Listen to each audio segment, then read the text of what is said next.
Boa noite, professora Érica. O tema do nosso seminário é OIT, Organização Internacional do Trabalho. A nossa equipe é composta por Anderson Andrade, Bruno Damasceno, Cláudio Renato, Carlos Eduardo Leite, Ademar Souza Santos e Rosana Reis Bittencourt, que sou eu. Bem, a gente vai começar aqui com o histórico, né? A história, a motivação, né, dessa criação dessa agência. A OIT foi instituída em 1919 como uma agência da Liga das Nações após a assinatura do Tratado de Versalhes, que deu fim à Primeira Guerra. Né? Então, nota-se que as raízes dessa criação dessa agência internacional de tanta importância se deu do início do século XIX, né? Quando os líderes industriais apoiaram o desenvolvimento e a harmonização da legislação trabalhista e melhoria das condições das relações de trabalho naquela época, que era final de guerra, né? E que a população precisava ter esse apoio, né? Nesse sentido, de melhoria das condições de trabalho. Bem, em 1944, à luz dos efeitos da Segunda Guerra Mundial, a OIT adotou a Declaração de Filadélfia, né, e anexou em sua Constituição. Essa Declaração da Filadélfia era uma declaração que foi aprovada em uma conferência, né, da própria OIT nos Estados Unidos, na Filadélfia, e teve como intuito de reforçar os objetivos tradicionais, né, e adaptar esses objetivos àquela realidade vigente que era o final da Segunda Guerra Mundial, né, aquela situação de pós-guerra. Então ele precisava se adaptar, né, essa nova realidade, né, esses objetivos, né, e a própria atuação, né, dessa organização.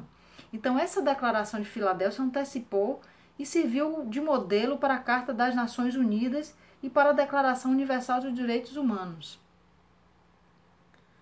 Bem, a motivação que se deu, né, como a gente já falou antes, a motivação que se deu para essa criação dessa agência, né, para as questões, né, especiais, né, do trabalho, baseou-se em alguns argumentos. Né? Os argumentos foram humanitários, né, as condições injustas, difíceis e degradantes de muitos trabalhadores naquela situação de pós-guerra, né, tanto a Primeira Guerra Mundial quanto a Segunda Guerra Mundial. Né, políticos, né, risco de conflitos sociais ameaçando a paz, econômicos, né, os países que não adotassem condições humanas de trabalho seriam um obstáculo para a obtenção de melhores condições em outros países. Né.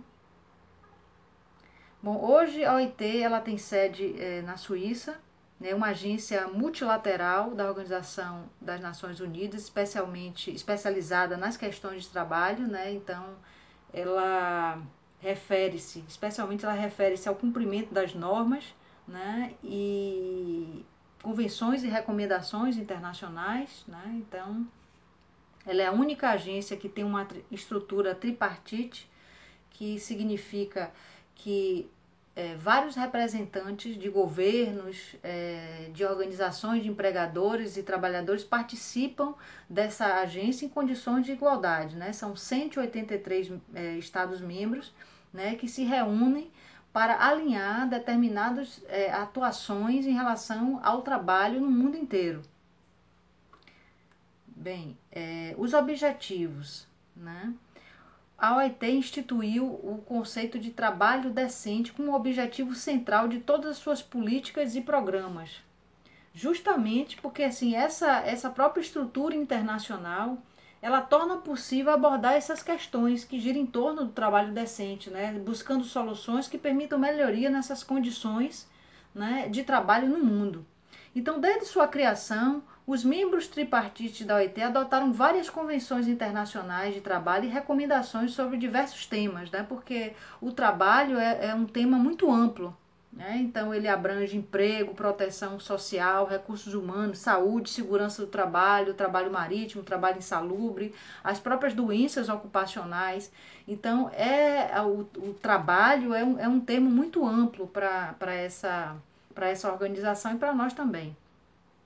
Bom, o trabalho decente é um ponto de convergência dos 4 objetivos estratégicos, né, os norteadores da OIT com respeito aos direitos do trabalho. Então, respeito às normas internacionais do trabalho, né, realizado pelas convenções e tratados, né, em especial os princípios e direitos fundamentais do trabalho, a promoção do emprego de qualidade, a extensão da proteção social, o fortalecimento, né, do diálogo social, que é justamente essa liberdade sindical e reconhecimento efetivo do direito de ter a negociação coletiva, né, para que se encontre a melhor forma de conduzir aquele trabalho, tanto o empregado como o empregador e o Estado. Bem, o trabalho decente, ele deve constituir a essência dessas estratégias mundiais, nacionais e locais para alcançar, né, o progresso econômico e social. Né? Então, um trabalho melhor, ele vai cumprir esses objetivos de desenvolvimento relacionados com a erradicação da pobreza. Né? O trabalho decente, ele gira em torno de 4 dimensões, que é o emprego, né, quantidade e qualidade, né, a própria proteção social, né, os direitos fundamentais do trabalho e o diálogo social, que é aquela negociação coletiva, a liberdade, né, sindical. Então, para isso, essa agência, nessa organização, ela oferece assistência técnica a seus membros e parceiros, né, os Estados-membros, na implementação dessas normas internacionais, bem como implementar esses programas nas áreas de emprego, proteção e diálogo social no mundo inteiro. A OIT no Brasil, ela mantém uma representação desde 1950 e presta assessoria a diversas áreas de interesse, né? Então ela tem parcerias com o governo brasileiro para justamente executar projetos de cooperação, né, na finalidade de estar contribuindo nesses esforços que o Brasil já faz, né, através de outros programas, né, na eliminação do trabalho infantil, trabalho escravo, combate à discriminação e a promoção de igualdade, né, a promoção de direitos das pessoas com deficiência e eventualmente doenças que gerem a discriminação, como HIV, né? Extensão dos mecanismos de proteção social aos trabalhadores da economia informal, que é muito grande essa quantidade de pessoas no Brasil, essa redução dos acidentes, doenças ocupacionais, fortalecimento dos mecanismos e processos de diálogo social.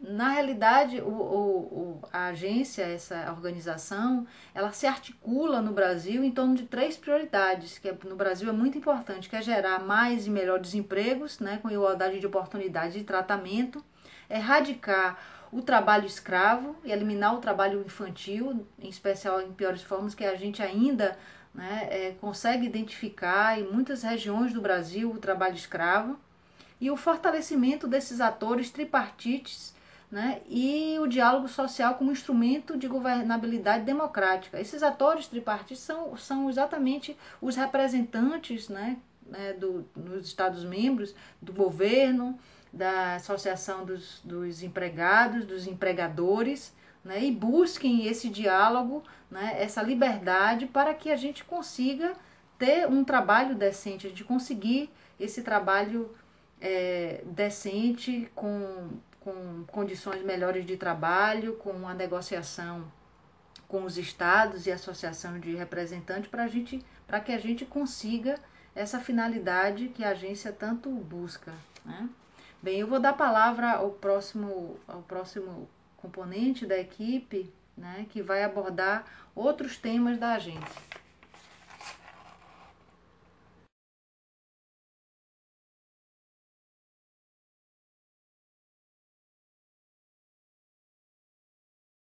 Desse modo, corroborando com todo o exposto trazido pela colega, faz necessário agora saber quais são as competências da OIT, né? Mas antes de adentrarmos nessa questão do mérito da competência, precisamos entender como é que funciona essa organização, como é que é dividida a Organização Internacional do Trabalho, né? Então, assim, tem-se que a OIT é um organismo tripartite, né? Ou seja, a sua composição é formada por representantes de entidades de trabalhadores, de empregadores e governo, né? Então, o que acontece? Da entidade dos trabalhadores, existem 14 pessoas que compõem essa representatividade, né?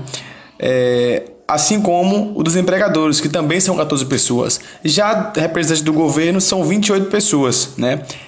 Essas 3 entidades aí são os principais atores do mercado de trabalho, né? Esses são os principais responsáveis por todo e qualquer... Sendo assim, não há que se falar em hierarquia entre as entidades supracitadas. Há que se falar apenas em igualdade. Elas gozam de igualdade entre si. No tocante à estrutura da OIT, ela é regida pelo Conselho de Administração, que é também responsável pela elaboração e controle da execução das políticas e programas da organização, e bem como é responsável também pela eleição do diretor-geral, né, pela elaboração da proposta de programa e também de orçamento bienal, ou seja, o Conselho de Administração é que faz girar, em sentido mecânico, toda essa engrenagem da estrutura da Organização Internacional do Trabalho, né? Como já dito anteriormente, esse Conselho de Administração é formado por 28 representantes do governo, né? Quando nós falamos lá da organização da OIT, do sistema tripartite, nós dissemos que, que ela é formada por 28 representantes dos governos, né? 14 dos trabalhadores e 14 dos empregadores, né? 10 desses postos governamentais são ocupados pelos países de maior porte industrial, né? Que são de maior importância industrial, no caso da Alemanha, Brasil, China, Estados Unidos, enfim, dentre outros aí, Índia, Itália, enfim. No tocante à composição da OIT, a organização se constitui de 3 órgãos, basicamente, que é a Conferência Nacional do Trabalho, que também é chamada de Assembleia Geral, o Conselho de Administração e o Secretariado, né, que é o escritório central situado em Genebra.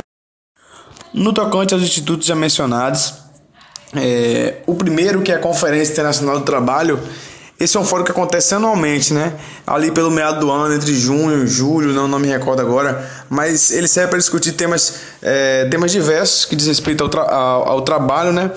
E adotar e revisar, né, as normas internacionais e aprovar as políticas gerais e o programa de trabalho e orçamento da OIT, que é financiado pelos seus Estados-membros, né? O Conselho de Administração já foi falado anteriormente, então cabe aqui fazer apenas algumas ressalvas a respeito, né? Ele se reúne 3 vezes ao ano em Genebra. Esse é um conselho executivo que é responsável pela elaboração, como também pelo controle da execução das políticas e programas da organização internacional, né? É responsável também pela eleição do diretor-geral, como já dito também anteriormente, e pela elaboração de uma proposta de trabalho, bem como de orçamento bienal.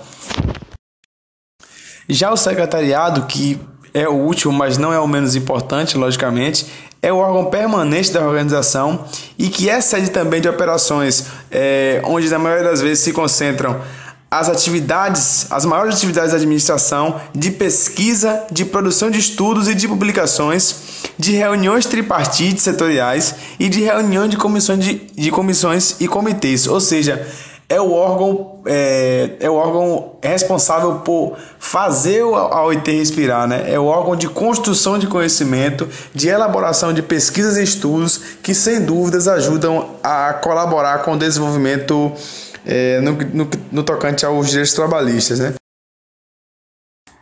Enfim, no que diz respeito à atuação da OIT, dentre as suas várias atribuições, ela tem também uma atuação importantíssima no que diz respeito ao cenário internacional. No tocante à criação de resoluções, regulamentos e convenções que tem como principal objetivo, obviamente, criar uma maior proteção às relações de trabalho, ou seja, criar uma relação de maior conforto para as pessoas que estão em relação de hipossuficiência, né? Atuação política, né? A OIT visa assegurar bases sólidas para que se assegure a paz mundial. Então, no tocante a esse aspecto, a pobreza, em qualquer lugar do mundo, sob o ponto de vista da OIT, é uma ameaça à prosperidade de todos. Ou seja, para que haja paz mundial, é necessário também que haja a erradicação da pobreza, porque a partir dela é que surgem vários outros problemas sociais, né? Então, esse é um aspecto importantíssimo, que é a atuação política da OIT no tocante às relações trabalhistas. Sob o ponto de vista econômico, a OIT visa garantir a concorrência mundial. Já na atuação humanitária, ela visa denunciar os abusos e as irregularidades relativas às condições de trabalho, né? Sempre levando em consideração a perspectiva de que o trabalho não é, sob nenhuma hipótese, uma simples mercadoria. A Conferência Internacional do Trabalho é o órgão de cúpula da OIT, né? Nela, assim como toda a OIT, ela tem uma composição tripartite, né? Como já dito nos tópicos anteriores, ou seja, significa dizer que nela há representantes de governos, né, dos empregados e outros empregadores. Esses representantes eles podem estar assistidos por conselheiros técnicos de até no máximo 2 para cada ponto da ordem do dia, ou seja, para cada pauta da ordem do dia Os representantes podem ser assistidos por conselheiros técnicos para auxiliar até no debate da pauta, né? A reunião de conferência, essa ocorre anualmente por aproximadamente 3 semanas do mês de junho, que é também em Genebra. Entretanto, quando se trata de questões de trabalho marítimo, há uma segunda reunião anual, né? Não se restringe apenas a uma como nos trabalhos comuns. Já para o Conselho de Administração, são reservadas todas as tarefas de natureza executiva da Organização Internacional do Trabalho, né? O órgão se reúne 3 vezes por ano e tem todas as competências que estão dispostas aí nesse slide, né? Fixar a ordem do dia, designar o diretor-geral da repartição internacional, dar a este último, né, ao diretor-geral, as instruções para a executação do mandado, entre todas essas outras que estão aí dispostas nesse tópico do slide.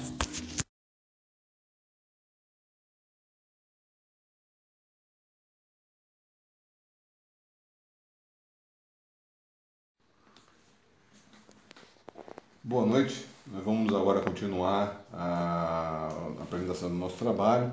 Meu nome é Iedemar e nós vamos falar sobre repartições.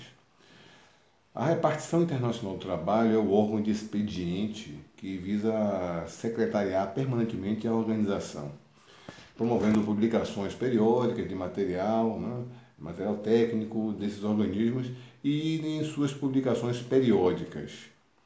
Ela é composta por funcionários de mais de 100 países, com um estatuto internacional próprio, que não devem receber ordens, obviamente, daqueles países de origem ou de outras organizações. Essa repartição centraliza, distribui as informações sobre a regulamentação do trabalho e as condições sociais do mundo, né?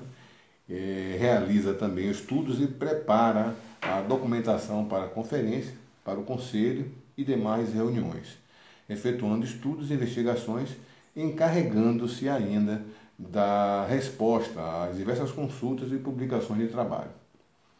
Além de diversos outros escritórios regionais, a repartição internacional do trabalho tem um específico aqui para o Brasil, com sede em Brasília. A RIT, que seria a Repartição Internacional do Trabalho, criou ainda diversos institutos e centros dedicados principalmente à investigação, ao ensino e à cooperação técnica. Dentre esses institutos, podemos destacar o Centro Internacional de Aperfeiçoamento Profissional e Técnico, com sede em Turim, na Itália, que tem âmbito mundial. Também podemos falar sobre, na região da América Latina, onde funciona um Centro Interamericano de Administração do Trabalho, com sede em Lima, em Peru. Também o Centro Interamericano de Formação Profissional, com sede em Montevidéu. Um outro que visa um programa regional de emprego para a América Latina e Caribe, com sede no Chile. E um Centro Latino-Americano de Segurança e Higiene do Trabalho, com sede em São Paulo. Relativo à filiação de seus quadros, temos no artigo 1º da Constituição da OIT, onde dispõe nos seus parágrafos 2, 3 e 4, que são membros dessas entidades. Quem seriam os membros? Seria todos os estados que já pertenciam à organização desde 1º de novembro de 1945. Também qualquer estado membro das Nações Unidas que comunique ao diretor da RIT a aceitação formal dessas obrigações que são emanadas da Constituição, e qualquer outro estado que, embora não pertencendo às Nações Unidas, comunique ao diretor-geral da RIT de maneira formal a sua aceitação dessas obrigações que foram resultantes da Constituição e tenha a sua admissão aprovada por 2/3 dos delegados presentes à conferência e 2/3 dos votos dos respectivos delegados governamentais. São membros fundadores da Organização Internacional do Trabalho, de acordo com o artigo 387 do Tratado de Versalhes, os 29 países signatários daquele Pacto de Versalhes e que ratificaram o pacto, dentre eles o Brasil. Bom, vamos seguir aqui, falar sobre a finalidade da Organização Internacional do Trabalho. A Constituição da Organização Internacional do Trabalho, em seu artigo 1º, dizia que era uma organização permanente de caráter internacional e encarregada de trabalhar pela realização do programa exposto logo no preâmbulo dessa Constituição e na declaração referente aos fins e objetivos da OIT, adotada na Filadélfia em 10 de maio de 1944.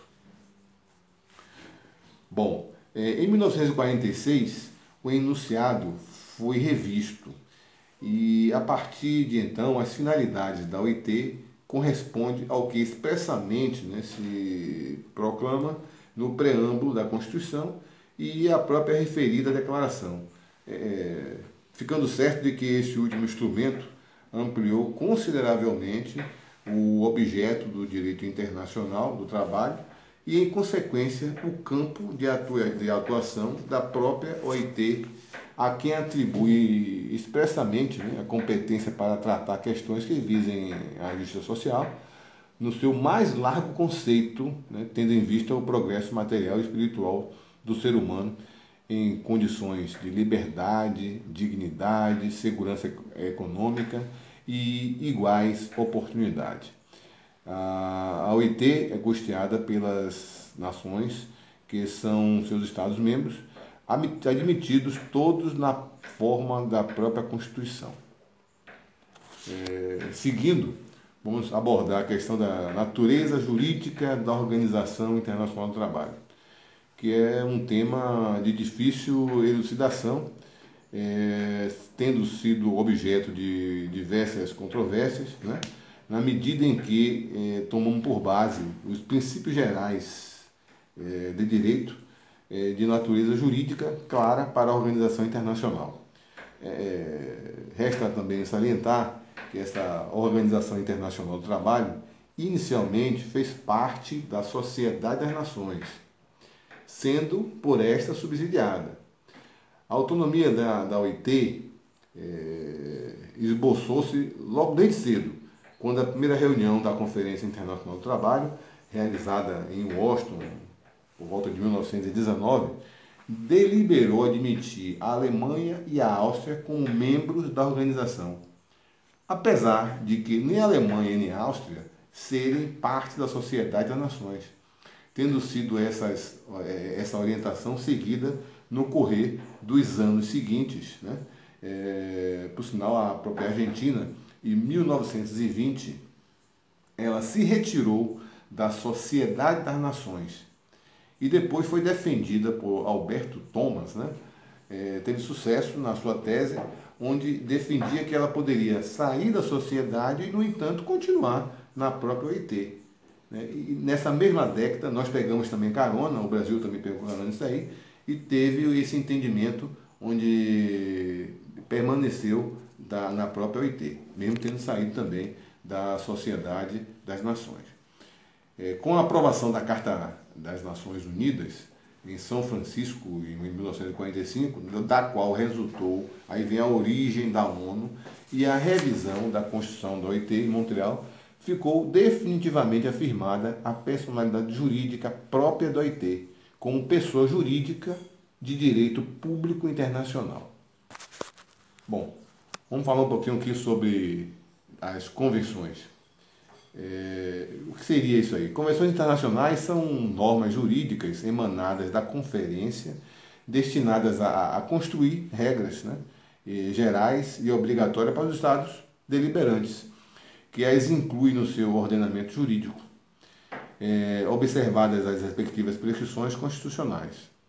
Desta forma, podemos dizer que a Convenção é um acordo internacional voltado pela Conferência da Organização Internacional, uma vez aprovada também essa própria Convenção pelo referido organismo de conhecimento, né, e de conhecimento dos Estados-membros.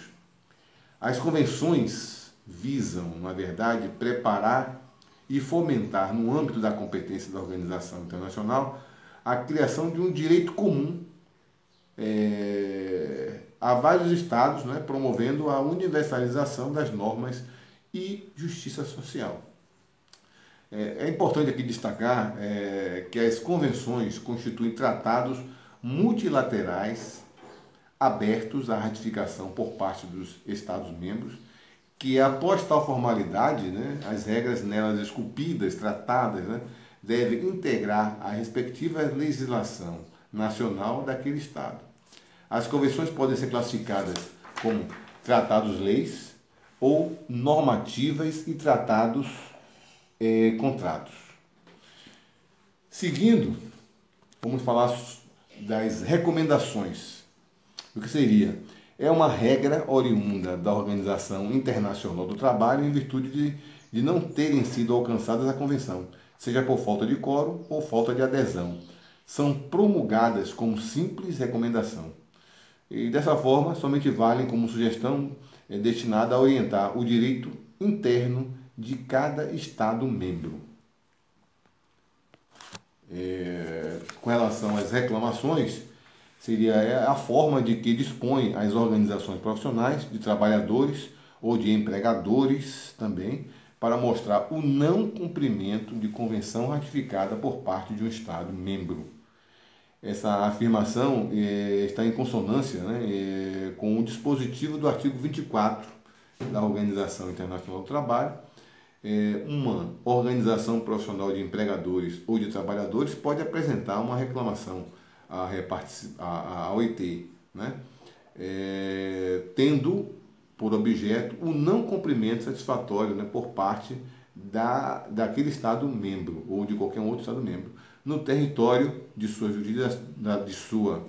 jurisdição de uma convenção que foi ratificada. Tá? O impulso inicial desse procedimento contencioso da reclamação pertence, como se vê, né, exclusivamente às organizações sindicais e análogas, no caso, de empregadores e trabalhadores. Seguindo aqui, para a gente encerrar, vamos falar um pouquinho sobre as queixas, né? O que seria isso aí? Seria um processo instaurado no âmbito da Organização Internacional do Trabalho contra o Estado-membro que não adotou medidas necessárias ao cumprimento de uma convenção que foi votada e foi aprovada na Conferência Anual e que foi ratificada pelo próprio Estado soberano descumpridor. Então, assim, se ele ratifica, se ele concorda, obviamente ele tem que cumprir. É o procedimento mais formal, né, tendo suas regras inseridas na própria Constituição da OIT. Contudo, se vê ainda que tange a queixa, o Conselho de Administração dispõe de certa latitude, né, para definir em cada caso o método de apuração que haja ratificado. O procedimento da queixa poderá ser instaurado contra um Estado-membro que não adotou as medidas necessárias ao cumprimento de uma convenção que haja ratificado nas seguintes condições. A. Mediante uma representação de qualquer Estado-membro que haja ratificado a mesma convenção, no artigo 26, parágrafo 1º, né, da Constituição, o ex-ofício pelo Conselho de Administração e pela representação de qualquer delegado à Conferência Internacional do Trabalho. Bom, aí finaliza aqui essa parte. Vamos deixar aqui agora que o Bruno, o Carlos Leite e o Cláudio Renato dê prosseguimento dessa apresentação. Eles vão estar agora tocando o restante do trabalho com vocês. Obrigado.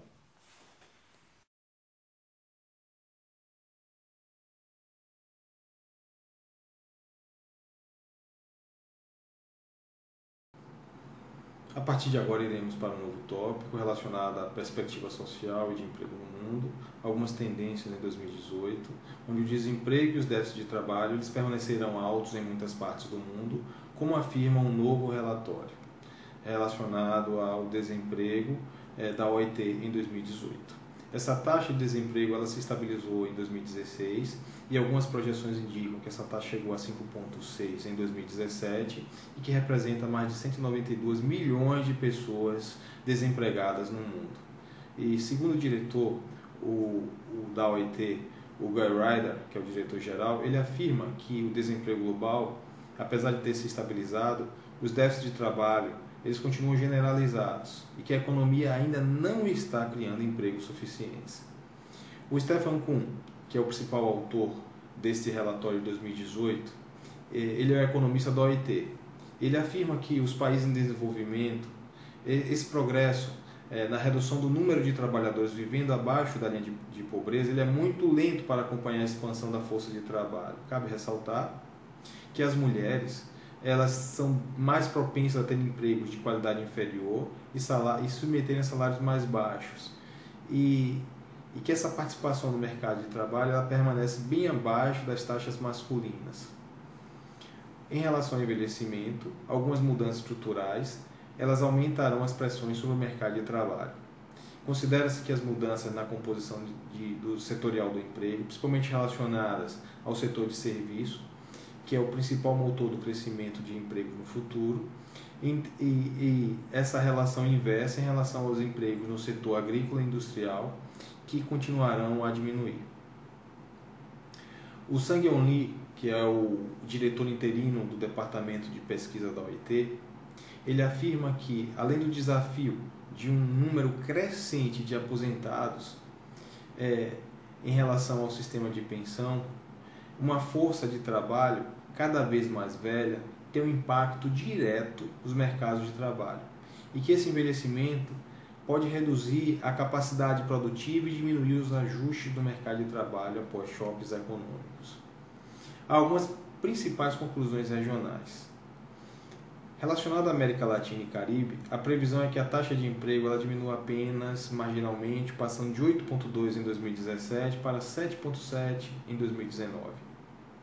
Considera-se que essa taxa de desemprego chegou a 6,1% em 2014 e que essa região da América Latina e do Caribe ela ainda está longe de se recuperar completamente dessas perdas de emprego nos últimos anos. Em relação à América do Norte, o desemprego provavelmente irá diminuir de 4,7% em 2017 para 4,5% em 2018, que foi impulsionado por uma queda de taxa de desemprego no Canadá e nos Estados Unidos.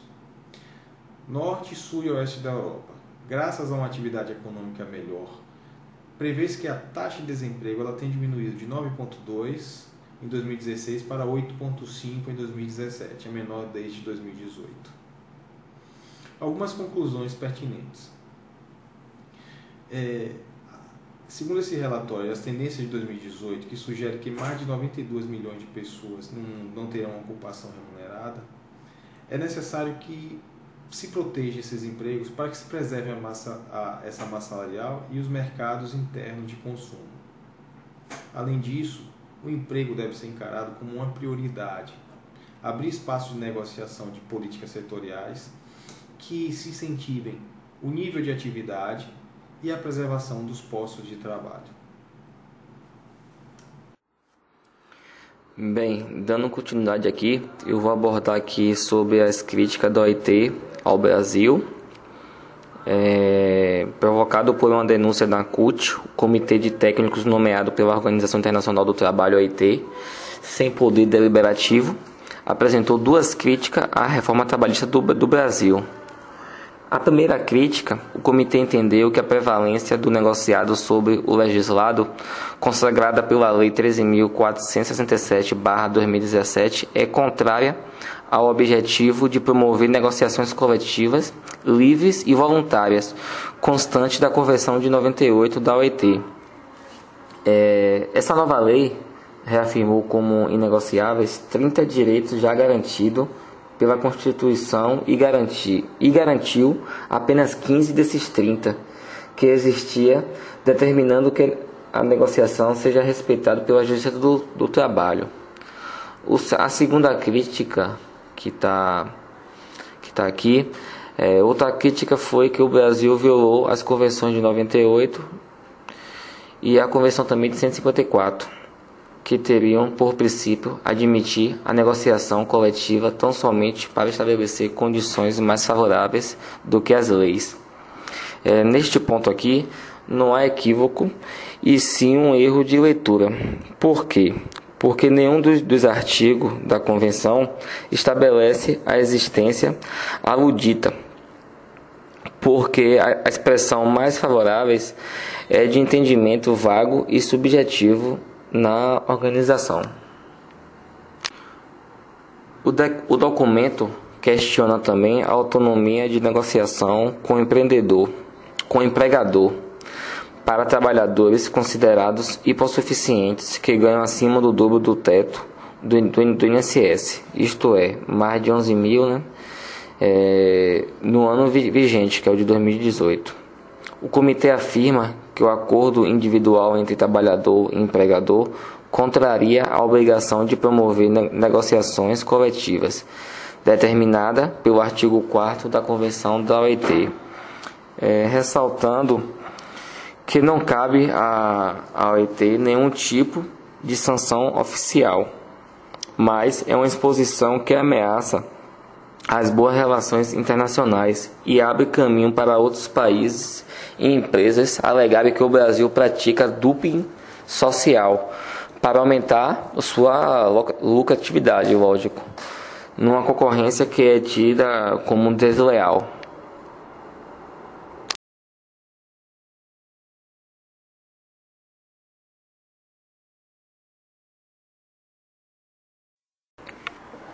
Dando continuidade ao que foi amplamente demonstrado durante todo o trabalho e também iniciado pelo nosso colega Cláudio, para entendermos o que está acontecendo com a Organização Internacional do Trabalho e o Brasil, temos que seguir alguns parâmetros temporais.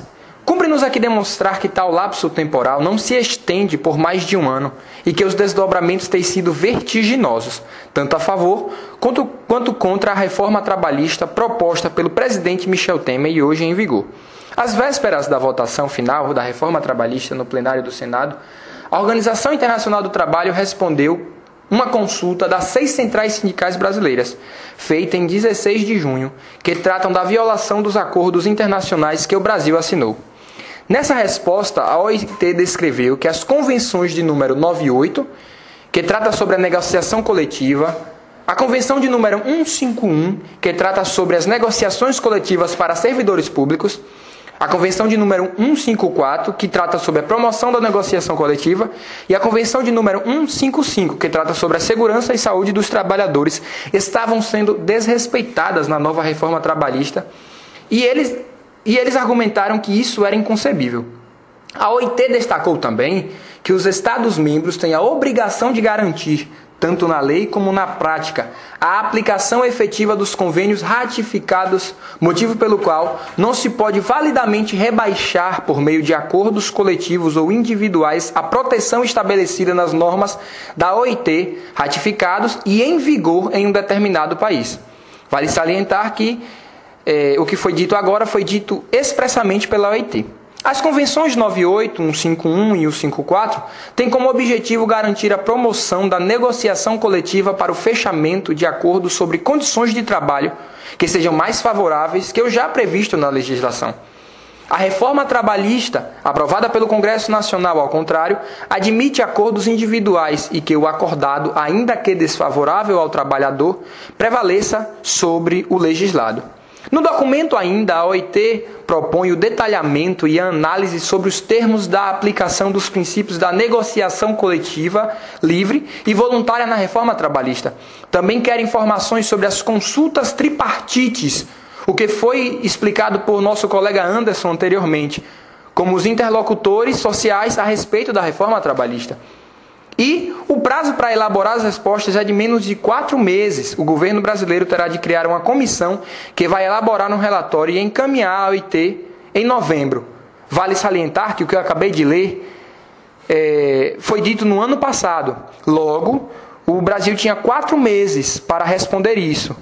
Isso foi em maio e eles tinham que encaminhar até em novembro, porque tinha um lapso temporal para a OIT. Ainda conforme o organismo internacional, nas convenções 154 e 155, abre aspas, as medidas adotadas por autoridades públicas para estimular e fomentar o desenvolvimento da negociação coletiva devem ser objeto de consultas prévias e, quando possível, de acordo entre as autoridades públicas e as organizações de empregadores e trabalhadores. Fecha aspas.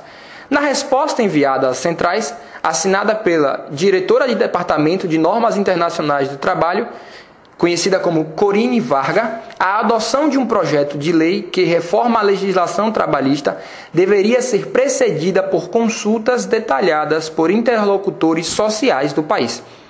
Assim, passada a primeira fase de acolhimento do pedido para pronunciamento feito por 6 centrais, este pedido brasileiro, isso no ano de 2017, vale salientar, cumpre-se então destacar o que ocorreu no mês de fevereiro deste ano, fevereiro de 2018, quando o relatório anual do Comitê de Peritos para a aplicação das convenções e das recomendações da Organização Internacional do Trabalho condenou a proposta da reforma trabalhista do governo Michel Temer, aprovada pelo Congresso Nacional, que entrou em vigor em 11 de novembro do ano passado.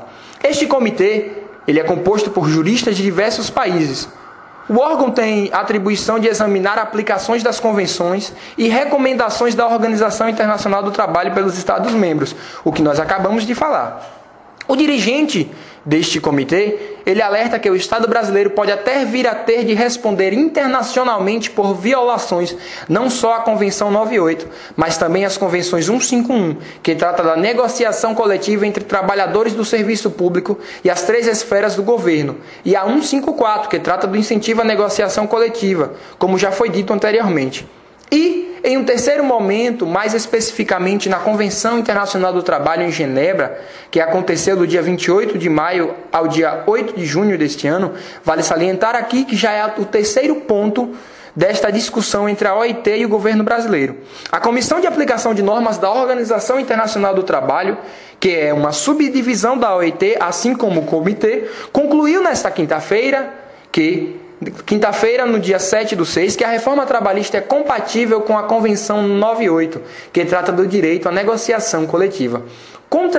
Vale salientar isso, contrariou, portanto, a conclusão do seu comitê de peritos, para quem a reforma viola a Convenção e fragiliza direitos trabalhistas. Em comunicado ao governo brasileiro, a OIT afirma que, abre aspas, a reforma trabalhista está em conformidade com as definições da Convenção 98, fecha aspas, faz sugestões e solicita informações. A norma de 1949 define orientações sobre negociações livres e irrestritas. O Brasil ratificou a Convenção em 1952. Já a reforma trabalhista de 2017 permite que negociações coletivas se sobreponham ao texto legal. Com esta conclusão, há a percepção de ambiguidade nos resultados feitos pela OIT, pois a segunda conclusão, a comissão contrariou a conclusão do seu comitê de peritos, para quem a reforma viola a Convenção e fragiliza direitos trabalhistas. Já a Convenção Nacional da Indústria elogiou a nova postura da OIT. Para a entidade, ela mostra que a reforma trabalhista está em consonância com as reformas internacionais e com a Constituição. O presidente do Conselho de Relações de Trabalho da CNI e vice-presidente para a América Latina da Organização Internacional de Empregadores, Alexandre Furlan, declarou que, anteriormente, a OIT havia se antecipado sem justificativa sobre a reforma trabalhista. Ele falou: ficou muito claro que não houve nenhuma violação expressa à Convenção 98 da OIT. Efetivamente, o Brasil não desrespeitou nenhum tratado internacional. A reforma trabalhista, na verdade, veio para atualizar a nova legislação em linhas com as exigências da economia contemporânea, prestigiando o diálogo em detrimento do conflito jurídico, tal como preconiza a nossa Constituição. Isso foi dito por Fulano. E, por fim, dando uma conclusão geral de tudo isso, embora a OIT tenha avisado o governo brasileiro de sua nova decisão, Magistratura e Ministério Público Brasileiro do Trabalho divulgaram que a nova lei continua sob a mira da entidade internacional, pois parte da relação da OIT, um órgão das Nações Unidas, com os países, prevê que eles prestem informações periódicas sobre o estado de suas relações de trabalho e a legislação sobre o assunto. O que nós podemos entender aqui é que são informações periódicas, conforme foi dito. Então, a OIT se pronuncia agora e daqui a algum tempo ela se pronuncia. Logo, o Brasil ainda não saiu da mira da OIT. Está passando por uma fase de apaziguamento, podemos dizer assim. Mesmo com a declaração da OIT de que não houve violação às convenções supracitadas, A vice-presidente da ANAMATRA, a juíza Noêmia Porto, disse que o país continuará na lista dos 24 países que afrontam as normas trabalhistas internacionais até responder a todos os questionados sobre a reforma levantadas pela OIT. Foi inserido no dia 29 de maio de 2017 na lista dos 24 casos considerados como os mais graves de suspeitas de violação do direito trabalhista pela Comissão de Normas por dúvidas envolvendo a reforma trabalhista, principalmente as negociações coletivas. Por fim, e de fato, o Brasil vive uma inconstância na OIT, procurando ajuda nos países latino-americanos, o que não está ocorrendo, pois nenhum dos países querem apoiar tal pleito requerido pelo Brasil. Por via de exceção, a Bolívia deu força ao Brasil para lutar pela retirada do Brasil desta lista, que foi dita anteriormente. Entretanto, vale salientar que a Bolívia também está na lista e também procura aliados para sair dessa lista. O que nós percebemos é que a Bolívia e o Brasil estão querendo fazer uma coalizão para que possam sair desta lista de 24 casos que confrontaram com as regras e as convenções da OIT. Essas são as notícias até agora e todo o assunto debatido até agora. Vale salientar que deve sempre todos estarem acompanhando, porque como são periodicamente reformadas as decisões da OIT, podemos ver novos casos e novos desdobramentos do Brasil nesta área. E por fim, concluímos o nosso trabalho e agradecemos pela sua atenção.